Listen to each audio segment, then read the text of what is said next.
Hello to you. My name is Maria Kondzielska and this is Poland Daily Culture. And we haven't really been talking before about technology and music, how it goes together. That's why it's a really new topic. And here with me is Blaisdell, a founder of Copernic Space and Coin Firm. So two companies, and also a musician yourself. Yeah.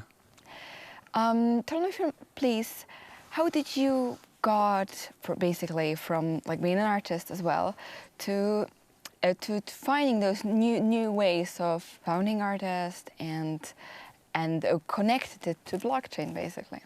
I've been lucky enough and kind of blessed. I mean, music's the most consistent thing in my life. I've been playing or creating music since I was about 5. So like I said, the most consistent thing in my life. But I've been lucky to have, a background through my parents that I have to push me into, kind of the startup, innovation, tech end.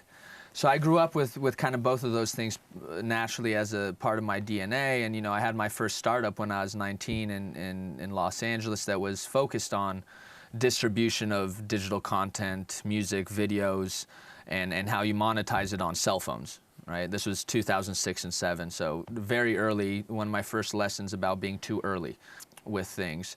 So really, how I started getting into it is I continued trying to build, new models, new sort of distribution and monetization models for music and digital media.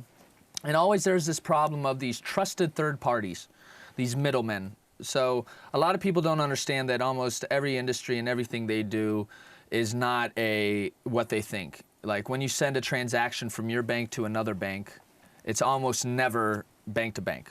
There's usually middlemen there who take time and take money out of each transaction. This same exists across industries in different ways, whether it's, digital content, you get into the supply chain of things. Bitcoin, was already a very nascent thing around this time, but I was in California, I knew about Bitcoin. But I feel like around blockchain technology as a whole, people have their aha moments. And my aha moment was around realizing that, hey, this eliminates the need for a lot of trusted third party or middlemen. And we've seen that in the financial sphere already. Banks, central banks don't know how to approach it because they're entering a system that, inherently, other than the custodian factor, doesn't need them. And in the case of digital media and music, who we're talking about? We're talking about the YouTubes, the Spotifys, etc. So these are centralized third parties that really control majority of the industry today. My goal with how I'm applying this technology to music for creators especially is not to try to kill those companies. A lot has been made in the Silicon Valley term of disruption. Disruption is not universally positive to me at all. So my thing, and it's just like with finance, right? Some success stories I've had previously with companies in this blockchain space of mine has been more about a pragmatic approach. So my thing isn't, okay, Spotify, we're here to kill you. My thing is more of, let's provide listeners, users, consumers of whatever the intellectual property it is, music, videos, whatever it may be. Let's provide them an incentive to consume and provide value to the artist directly as much as possible. And, take advantage of Spotify, put your stuff on YouTube. But if I'm like a Kanye West, right, and I say, hey, album comes out next week. First week, it's exclusively available on my site. And if you come and you consume or purchase it, then I'm going to give you a token that allows you to do this later. Right? So start building new incentive models for people, because at the end of the day, human nature sets in and we're really built off incentive. Facebook, Twitter, Spotify. So it's basically giving also an artist an opportunity to directly make money. Well, artists I'm an artist myself. Artists are very bad at monetizing themselves and understanding, packaging, sales, and all that stuff.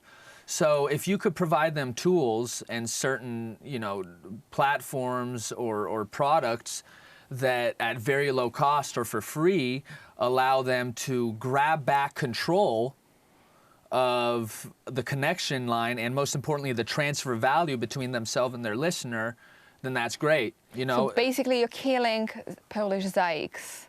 No, we want to compliment Zykes, but Zykes, you know, if they're watching, is an outdated format. I deal with loads of artists. So most big Polish rappers, a lot of them, big is relative, but a lot of Polish rappers, they haven't gone through Zykes. They have tens of thousands of złotych sitting on Zykes. And they haven't even claimed it because the processes are absolutely archaic. And yes, blockchain is a massive solution for that. My thing isn't to kill Zykes. My thing is to provide tool sets that allow Zykes or traditional players, forces them to either enter this sphere or die. Zykes is government controlled, so that's a whole different subject. But yeah, but definitely it's very hard for artists to kind of cooperate with, because and you cannot basically sign out. Well, you saw what happened to the music and entertainment industry in its initial digital P2P revolution, which was, you know, Napster, all that stuff. You know, Metallica's coming out and suing Napster, all these sort of things. But what happened? What happened is actually the tech guys now own the music industry. They own the movie industry. Why? Because they own the means of distribution and monetization. So you got a bunch of tech nerds who took over the creative sphere. So I'm a creative guy originally.